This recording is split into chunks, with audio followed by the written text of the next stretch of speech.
महास की और इसके साथ आपका आभार अधिष्ठाता महोदय, बहुत बहुत धन्यवाद, बहुत बहुत आभार। धन्यवाद महोदय। आज के बजट पे हो रही चर्चा में मुझे बोलने की अनुमति दी।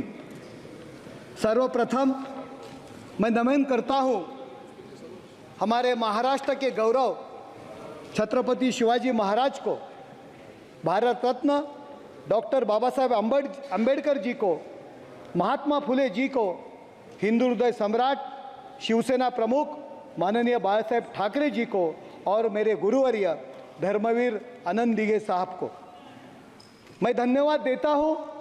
हमारे पंतप्रधान नरेंद्र मोदी जी को, हमारे पार्टी के नेता महाराष्ट्र के मुख्यमंत्री एकनाथ शिंदे जी को कि जिन्होंने मुझे इस सदन का सदस्य बनने के लिए सौभाग्य दिया, और कोटि कोटि प्रणाम करता हूं मेरे ठाणे लोकसभा की जनता को जिन्होंने मुझे नगर सेवक, महापौर, अब सांसद बना दिया। अपने अर्थ मंत्री निर्मला सीतारमण जी ने देश का जो अर्थसंकल्प पेश किया है वो देश को विकास की तरफ लेके जाने वाला है, इसीलिए मैं उनका अभिनंदन करता हूं। बजेट जाहीर झाल्यापासून विरोधी पक्ष सभागृहात आणि सभागृहाच्या बाहेर सातत्याने चर्चा करत आहे। यात आमचे महाराष्ट्रातील काही साथीदारी आहेत। हे बजेट सरकार वाचवण्याचं बजेट आहे, राज्यांना खुश करण्यासाठीचे बजेट आहे।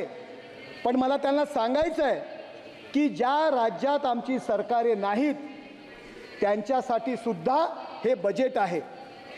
जेव्हा हे सरकार योजनांची घोषणा करते, 5 वर्षात 4.1 करोड युवक याचा लाभ घेणार आहेत, तेव्हा आपल्याला या योजनेचा फायदा होणार आहे की नाही, का फक्त भाजप आणि मित्र पक्षांची सरकारे आहेत त्यांनाच याचा फायदा होणार आहे? हा विषय फार महत्त्वाचा है। इस योजना से महाराष्ट्र के गांव का बच्चा भी माइक्रोसॉफ्ट और गूगल में इंटर्नशिप होगा और बंगाल और केरल का बच्चा भी उसमें शामिल होगा। जो एक्सप्रेसवे बनेंगे, अस्पताल बनेंगे, 11 लाख करोड़ का कैपिटल एक्सपेंडिचर होगा, इसमें सिर्फ हम लोग लाभान्वित होंगे क्या? इससे समाज का हर व्यक्ति लाभान्वित होगा जिसने सरकार पे भरोसा दिखाया है। और जो विपक्ष या बजेटवर सातत्याने चर्चा करतायत, टीका करतायत, त्यांचं नाव आहे इंडिया अलायंस, लेकिन सोच इनकी अंग्रेजी वाली ही है। वो कहते थे डिवाइड एंड रूल, ये लोग उसे आगे लेके जा रहे हैं, डिवाइड एंड रूल एंड फूल, मतलब जनता को पहले बांटो धर्म के नाम पर, जाति के नाम पर, और अब बजट के नाम पर। शपथ ग्रहण करत होतो तो प्रत्येक जण घटनेची प्रत हातात घेऊन घोषणा देत होते, जय संविधान, जय संविधान। पण या संविधानाची पाने जर आपण उलटून पाहिली तर या संविधानाची पुरती वाट यांनी कशी लावली होती हे दिसून येते। जेव्हा राजीव गांधी यांनी मंडल आयोगाचा रिपोर्ट लागू केला नाही, जेव्हा जेव्हा यांनी 90 सरकारे 356चा दुरुपयोग करून बरखास्त केलं, 1980 मध्ये दस्तूर खुद्द शरद पवार साहेब यांना मुख्यमंत्री पदावरून हटवून राष्ट्रपती शासन यांनी लावले। ज्या ऑक्सिजन सिलेंडरने यांना ICU मध्ये जिवंत ठेवले होते त्याचाच पाईप यांनी कापून टाकला होता। या उलट संविधान वाचवण्याचं काम आमच्या NDA सरकारने केले आहे।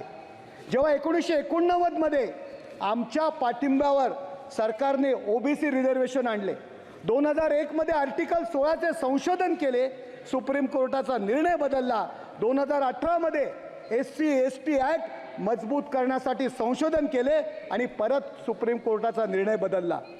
आपकी बारी आई तो आपने सुप्रीम कोर्ट का निर्णय सिर्फ एक विशेष समाज के लिए, उनको खुश करने के लिए चेंज किया और हमारी मुस्लिम बहनों के साथ नाइंसाफी की। इसलिए संविधान की रक्षा करने की बात वो न करे जो संविधान का चिरहरण करते थे। ज्या पद्धतीने संविधान न वाचताच संविधान खतरे में अशा घोषणा देत आहेत, त्याच पद्धतीने हे बजेट न वाचतात हे बजेट फक्त 2 राज्यांकरता आहेत असे बोंबलत आहेत। त्यात आमचे महाराष्ट्रवाले तर जोरात आहेत, बेंबीच्या देठापासून ओरडत आहेत। ज्याला बजेट समजते तो पण बोंबलतोय आणि ज्याने यापूर्वी मला बजेटमधलं काही कळत नाही हे आधीच जाहीर केलं होतं तो सुद्धा या बजेटच्या विरुद्ध बोंबलतोय। महाराष्ट्राला या बजेटने काय दिलं नाही, महाराष्ट्रावर अन्याय केला असं म्हणता 2024-2025 केंद्रीय करातून या महाराष्ट्राला 78,000 करोड रुपये महाराष्ट्राला मिळणार आहेत। 600 करोडचे विदर्भ आणि मराठवाड्यासाठी स्पेशल पॅकेज आहे। याचा फायदा जो शेतकरी आपल्या काळात आत्महत्या करत होता त्याला होणार आहे। महाराष्ट्रातील ग्रामीण रस्ते सुधारण्याकरता 400 करोड, सर्वसमावेशक इकॉनॉमिक कॉरिडॉर करता 466 करोड, MUTP करता 3,908 करोड, मुंबई मेट्रो करता 1,087 करोड, नागपूर मेट्रो करता 683 करोड, पुणे मेट्रो करता 814 करोड, नाग नदी पुनरुज्जीवन करता 500 करोड, बुळा मुठा नदी संवर्धन करता 690 करोड आणि अजून बऱ्याच काही कोट्यावधीच्या तरतुदी या महाराष्ट्रासाठी केल्या आहेत। रेल्वेद्वारे 15,940 करोड रुपये जे 13.5% अधिक आहे। सरकार फक्त यापूर्वीचं सरकार 2009 ते 2014 मध्ये 1,100 करोड फक्त या रेल्वेकरता देत होते। 1,00,000 करोडहून जास्त रेल्वेचे प्रोजेक्ट आज या महाराष्ट्रात बनत आहेत। या रेल्वेच्या सुविधा फक्त काय नरेश मस्केच्या मतदारसंघातील लोकांना मिळणार आहेत का? नाही, तर महाराष्ट्रातील आमच्या अरविंद सावंतांच्या, सुप्रिया सुळे मॅडमच्या, आमच्या बीडच्या बजरंग सोनावणे यांच्या मतदारसंघातील जनतेला सुद्धा याचा फायदा होणार आहे। तरी सुद्धा आज हे लोक म्हणत आहेत महाराष्ट्राला काय दिले। यापूर्वी नरेंद्र मोदी साहेब यांनी सुद्धा महाराष्ट्राला भरभरून दिलं आहे। 10,05,000 कोटी रुपयांचा विक्रमी असा निधी त्यांनी दिलेला आहे। महाराष्ट्रातील रस्ते, नवे रेल्वे मार्ग स्थानकांचे आधुनिकीकरण, वाढवण बंदर प्रकल्प, Mumbai Ahmedabad bullet train, airport विकास, हवाई प्रवास सुविधा, येत्या 2 वर्षात तर Samruddhi Mahamarg, Mumbai coastal road, Atal Setu, Mumbai Nagpur Pune metro, Jalyukt Shivar इत्यादी मोठे मोठे प्रकल्प कुणाच्या जीवावर मोठे केलेत? नरेंद्र मोदी साहेबांनी या सरकारला मदत केली आणि म्हणूनच महाराष्ट्र सरकार हे प्रोजेक्ट करू शकले। साखर कारखान्यांचा 10,000 कोटींचा कर आपले कणखर गृहमंत्री आणि सहकार मंत्री अमितभाई शाह यांनी एका झटक्यात सोडवला। झोपेचं सोंग घेतलेल्यांना जसे जागे करता येत नाही तसे विकासाकडे न पाहण्याचे ठरवून आंधळेपणाचे ढोंग करणाऱ्यांना विकास दिसत नाही। महोदय, कांग्रेस को 10 वर्ष के बाद विपक्ष का नेता का आधिकारिक पद मिला है, इसके लिए आपको बधाई है और उम्मीद है आप अगले कई वर्षों तक उस पद की गरिमा बढ़ाएंगे, क्योंकि आपका RAC टिकट है जो कभी कंफर्म नहीं होने वाला है। विपक्ष के नेता राहुल गांधी जी है, सुबह मैंने देखा, मैं एक नया खासदार हूँ, राहुल का अर्थ होता है भगवान बुद्ध का पुत्र, लेकिन यहाँ तो अलग ही लग रहा था। जो उनके नेतृत्व में पूरा देश में वो भ्रम फैलाने की बातें कर रहे हैं, फेक नैरेटिव पसरवण्याचं काम त्यांच्या मार्फत सुरू होत है। पहले बात की आलू दाल से सोना निकालने की, फिर बात की अभय मुद्रा की। नेताजी सदन की गरिमा समझिए, ये किसी पार्टी का कार्यालय नहीं है, ये संसद है। ये जो बचपना शुरू था, विपक्ष के लोग कुछ बचपना कर रहे हैं। मैं तो नया आदमी हूँ, पहली बार खासदार हुआ हूँ। ये सब देखते हुए मुझे मेरा महानगर पालिका का सभागृह याद आया। मेरे कभी भी विपक्ष के नेता लोगों ने, सर 2 मिनट किसी इसी तरह का बचपना नहीं किया। राहुल जी, आपल्या नेतृत्वामध्ये राहू काल सुरू आहे, भविष्यामध्ये राहू काल असतो, राहू केतू, ऐसा राहुलजींच्या नेतृत्वामध्ये राहू काल सुरू आहे आणि या काँग्रेसच्या कुंडलीतून राहूचे निवारण कधीच होऊ शकत नाही, कारण या काँग्रेसवाल्यांनी एका परिवारालाच आपला देश मानलेला आहे। काँग्रेसच्या परिवाराने फक्त राहुल गांधी म्हणजे देश मानलेला आहे. हे 99 सीट यांच्या Conclude the निवडून आल्या. speech.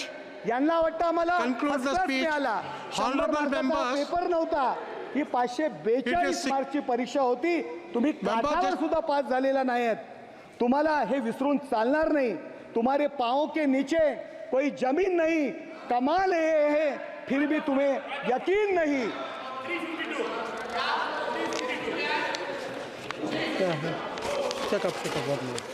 मी पंतप्रधान नरेंद्र मोदी साहेबांचं 5 वर्षापूर्वीचं एक Member, just भाषण ऐकलं 1 होतं. minute. त्यामध्ये ते म्हणाले होते Member, 1 minute. आपण Member, 1 minute. 1 minute. Honorable members, it is 6 o'clock. It is 6 o'clock now. I have a long list of speakers on this important issue. If the House agrees, we'll extend till 8 o'clock. Okay. म्हणाले You होते conclude the speech now. Okay, next. Chandrasekhar. Narendra Modi साहेब म्हणाले होते राजकारणात Chandrashekhar. Shri राजकारणात Chandrasekhar. आपण सगळे शिकलो पण झूठ की राजनीति का सामना करणे. लोकशाही मराठी ऐका पहा जागरूक रहा.